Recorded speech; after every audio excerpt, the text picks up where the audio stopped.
એક નાનું સુંદર ગામ હતું. ગામમાં બધા લોકો ખૂબ સાદગીથી રહેતા હતા. તે ગામમાં એક વૃદ્ધ ખેડૂત રહેતો હતો.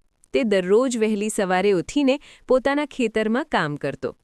એક દિવસ ગામનો એક છોકરો ખેડૂતને પૂછે છે, કાકા, તમે રોજ એટલી મહેનત કેમ કરો છો? ખેડૂતે હસીને કહ્યું, બેટા, જમીન આપણને ક્યારેય દગો આપતી નથી. જો આપણે મહેનત કરીએ તો જમીન આપણને સારો પાક આપે છે. છોકરાએ આ વાત દિલમાં રાખી. તે પણ મહેનત કરવા લાગ્યો અને પોતાના માતા-પિતાને મદદ કરવા લાગ્યો.